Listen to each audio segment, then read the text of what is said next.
সঙ্গে বিষয়টি খতিয়ে দেখেছে। জনমনে বিভ্রান্তি দূর করতে এবং সঠিক বস্তুনিষ্ঠ তথ্য তুলে ধরতে আজকের এই প্রেস ব্রিফিং।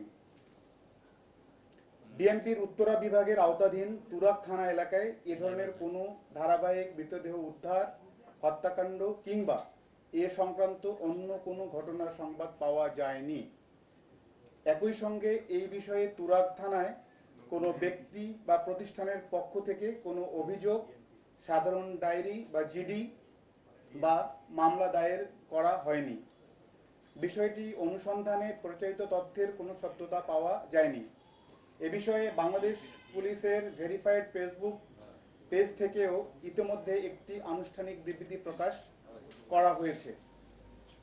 এদিকে মিরপুর ক্রাইম ডিভিশনের আওতাধীন পল্লবী ও রূপনগর থানার ভৌগোলিক সীমানা পর্যালোচনা করে দেখা গেছে, সামাজিক যোগাযোগ মাধ্যমে প্রচারিত তথ্যের সঙ্গে উক্ত দুই থানার কোনো সংশ্লিষ্টতা নেই।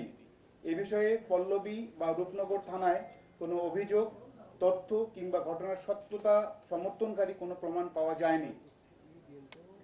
সামাজিক যোগাযোগ মাধ্যমে প্রচারিত যে কোনো তথ্য যাচাই বাছাই ছাড়া এই ধরনের তথ্য প্রচার, বিশ্বাস করা বা তা শেয়ার করা থেকে বিরত থাকা সমীচীন।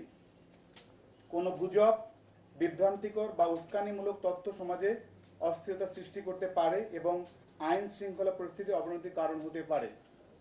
ঢাকা মেট্রোপলিটন পুলিশের পক্ষ থেকে এই ধরনের কর্মকাণ্ড হতে বিরত থাকার জন্য আহ্বান করা হলো। ধন্যবাদ।